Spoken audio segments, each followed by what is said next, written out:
peraturan di Saudi Arabia sekarang super ketat. Jangan sampai nanti ada yang tidak memegang visa haji tapi nekat untuk melakukan perjalanan ke Makkah, itu nanti akan berhadapan dengan petugas. Sebagai ilustrasi ya, para pemirsa, saya hanya keluar dari hotel di Zamzam kemarin, itu langsung dijemput oleh polisi di situ, Pak, ini kalau tidak punya visa haji tidak bisa masuk di haram. Saya tidak pernah melihat tanah haram di Masjid Haram itu kosong, sehingga orang bebas mencium Ka'bah. Kenapa? Mencium Hajar Aswad. Itu hanya satu salat fardu, itu hanya satu baris ya, satu saf. Kenapa nggak bisa masuk? Even itu adalah warga Saudi sendiri. Kenapa? Karena begitu ketatnya pemeriksaan. Tasrifnya itu luar biasa. Nah karena itu saya menghimbau kepada warga masyarakat bangsa Indonesia agar hati-hati, jangan sampai tergiur dengan pujukan-pujukan, ada yang menjanjikan, dan itu dendanya ada. Kalau itu nanti ditangkap, itu peraturan yang saya baca kemarin itu didenda dengan setara 400 juta rupiah, dan kemudian juga dipenjara atau 10 tahun tidak akan pernah bisa diizinkan untuk masuk di tanah suci. Nah ini jangan sampai terjadi. Yang terakhir sebagai pengantar saya adalah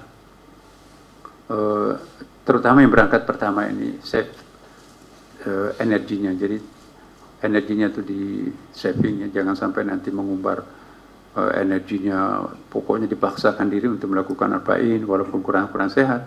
Akhirnya nanti pada hari hanya tidak bisa berbuat apa-apa karena sakit. Jadi saya minta pada kloter pertama ini jangan memaksakan dirinya untuk sampai begadang, mengaji dan seterusnya. Tetap kita beribadah, tapi pada saat yang bersamaan ukur kesehatan kita juga. Jangan sampai nanti boros energi di sunat tetapi habis waktu untuk melakukan kewajiban.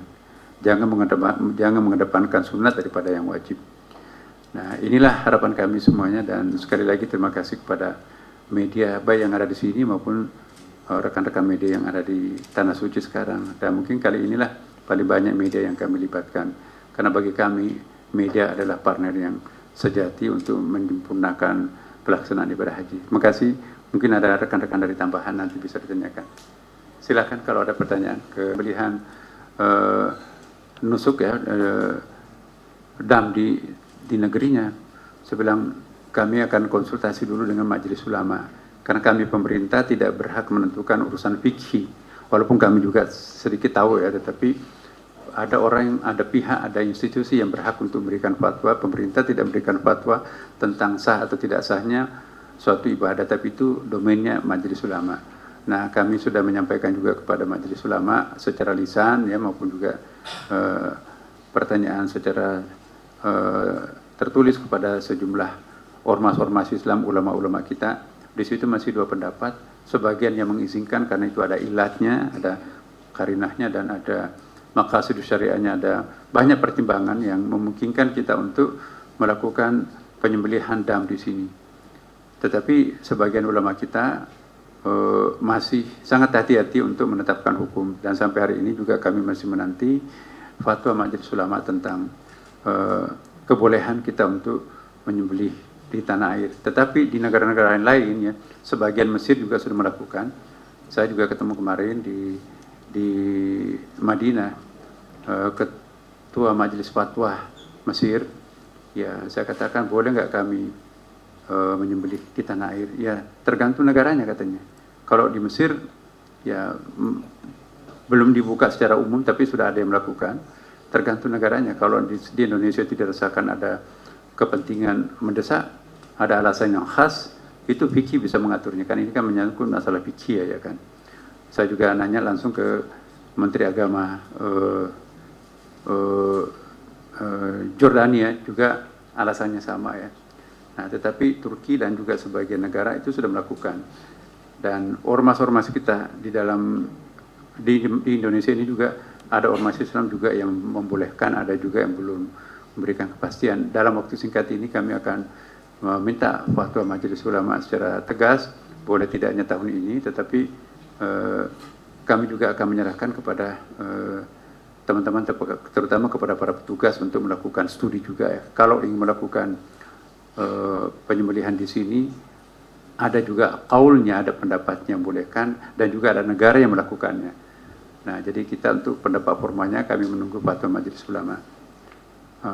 Kalau hewan kurban saya kira lebih mudah ya, karena orangnya ada di Mekah, tentu bisa juga berkurban dengan berkorbannya di Indonesia. Tetapi yang jadi masalah ini adalah damnya.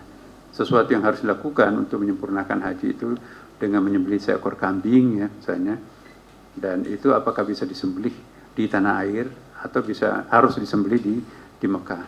Nah, pertimbangan Saudi Arabia juga kemarin waktu kami berdiskusi, sebetulnya Saudi Arabia itu juga memberikan dukungan, bahkan itu bisa meringankan bebannya Saudi Arabia ya, karena bukan lagi Saudi Arabia nanti akan mengalengkan, mengirimkan ke tempat-tempat yang akan dituju, kemudian juga melakukan pembersihan, menyembelihkan fasilitas penyembelihan. Jadi kosnya ternyata banyak, maka itu pihak Saudi Arabia itu juga tidak keberatan kalau ada negara-negara seperti Indonesia, 1/5 jamaah hajinya di dunia ini ada di Indonesia, mau melakukan penyembelihan damnya di tanah air. Tetapi jawabannya nanti kita tunggu fatwa Majelis Ulama. Saya kira gitu. Cukup ya? Jemaah Indonesia itu ada sekitar 773 orang. Sehingga waktu itu saya sempat diajak bicara lah oleh Menteri Haji yang juga bekas Menteri Kesehatan, jadi teman lama saya, dan juga Menteri Kesehatan Saudi. Mereka intinya menghimbau agar kalau bisa kesehatan jemaah Indonesia itu ditingkatkan. Karena kalau kematiannya tinggi, ini akan berdampak negatif ke pengetatan syarat-syarat jemaah haji Indonesia berikutnya, dan juga harga dari premi asuransi yang harus dibayar oleh jamaah haji Indonesia berikutnya. Jadi kalau kita tidak benar-benar menjaga status kesehatan, kesakitan dan kematian masyarakat Indonesia, nanti berdampak negatif ke jemaah haji berikutnya. Nah, alhamdulillah kita melakukan perbaikan-perbaikan dengan Kementerian Agama sehingga di 2024 itu turun drastis dari 773 ke 461. Ya. Penurunan ini disebabkan karena ada perubahan cek kesehatannya, prosesnya dilakukan lebih awal, ada pengetatan juga dari cek kesehatannya, dan juga dari proses pendampingannya.